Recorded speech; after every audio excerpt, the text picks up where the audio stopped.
Hello ladies and gentlemen, welcome to General Ben's channel, and subscribe, hit the institution bell, share the video to your local church at your family reunion like someone grandma, or whatever, like a Facebook, like your local produce store.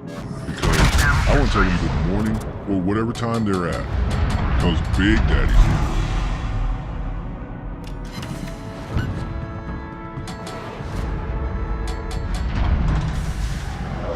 World of Warships is technically a naval combat game. That is the official explanation. The unofficial explanation is that it's a support group for extremely large boats with emotional problems. The battleships are the gym bros of the ocean.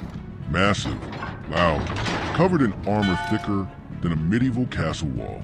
They spend most of the match slowly turning like confused shopping malls while shouting things like, "Meanwhile, in my suspicious mommy basement with Doritos, dust fingers, I masculinity, autism, big brain, attitude, decide to make big brain moves because I'm Jason Bourne.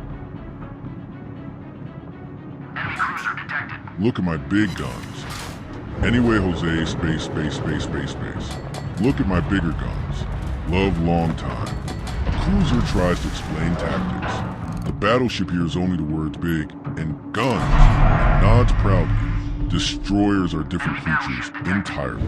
Destroyer captain are the raccoons of naval warfare. Tiny ship, maximum chaos. They appear for 4 seconds, throw 12 torpedoes in the ocean like angry underwater hot dogs, and then disappear into smoke like a magician who owes people money. Cruisers are the middle children of the fleet. They try to be responsible. They start fires. They launch radar. They say things like team support. Nobody listens because a battleship just yelled, "Look at that juicy broadside." Now here's the controversial part of naval science that historians refuse to admit. Battleships are not actually warships. They are floating ego machines designed by engineers who looked at a normal cannon and said, "What if bigger?" Then someone else said, No, bigger." And eventually you end up with something like the mighty dreadnought. A ship carrying artillery shells that weigh as much as a motorcycle. The reload takes 30 seconds because somewhere deep inside the turret, a mechanical monster is carefully lifting giant steel watermelons into the barrel. Meanwhile, destroyer captains are giggling in the corner because they just launched torpedoes that travel silently through the ocean like extremely judgmental dolphins. Then the battleship gets hit. The captain pauses. The ocean pauses. And the entire ship slowly turns like a very angry Section 8 apartment complex at 2 a.m. Who did that? Across the map, a destroyer captain is already gone, probably behind an island, probably laughing. World of Warships is a strategy game, technically, but deep down it's really just gigantic ships, ridiculous guns, suspiciously thick armor, and a bunch of captains yelling phrases that sound wildly inappropriate outside a naval engineering meeting. Naval warfare is complicated, but the core philosophy is very simple. Big ship, big gun, big mistake for whoever shows their side. Kill number 1, the cruiser, the unfortunate target. HMS Uganda. Uganda shows just a little too much side, just a tiny bit. A juicy broadside, one might say. North Carolina notices where a shark notices a dropped sandwich. Boom! Armor-piercing shells arrive with the enthusiasm of steel bowling balls dropped from orbit. 2 citadels punch straight through the cruiser's internal organs of machinery. 2 penetrations follow. 2 over-penetrations politely pass through like they forgot their parking ticket. The game calmly announces, devastating strike. Translation: the cruiser has been spiritually evicted from the ocean. Now the battleship is warmed up. Kill number 2, the battleship that was already having a bad day. Enter HMS Duke of York. The poor thing is already bruised by your team. Health bar hanging on like a loose bolt. North Carolina rolls up like a suspiciously large opportunist. 2 penetrating hits later, finished. A destroyer would do the same thing, except destroyers are small. North Carolina weighs 40,000 tons, and still third target. Yeah, I'll take that. German light steel, respectable armor, big attitude. The shells land with 1 over penetration and 2 penetrations. Enough to remind Brandenburg that North Carolina's guns were designed during an era when engineers solved problems with larger cannons and confident math. Brandenburg suddenly realizes that being shot by 16-inch American democracy at high velocity is extremely bad for hull longevity. Kill number 3. Somewhere in the chaos of the match, the scoreboard quietly begins doing math. Damage piling up, targets removed, shells landing with suspicious consistency. By the end of the battle, the result looks ridiculous. So 4 victims where the battle becomes suspiciously comedic. Carrier USS Ranger, CV4, decides to reveal a full broadside at 17 kilometers. That distance means the shell flight time is over 6 seconds, an eternity in naval gunnery. The shells arc across the sky like impatient meteors. Impact, 1 over pen, 2 penetrations, and citadel. The carrier erupts into what can only be described as a fireball auditioning for a Hollywood animated explosion reel.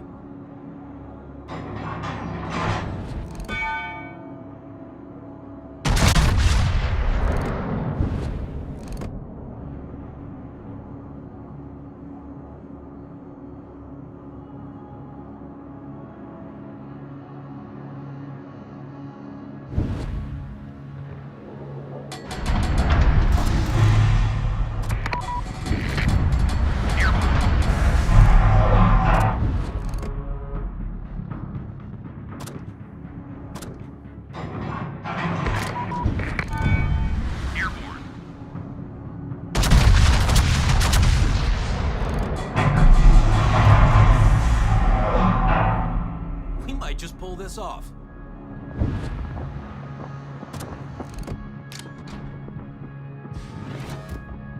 Awaiting instructions.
Guys, we got 5 minutes, so hurry up.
Kill number 5, the final victim.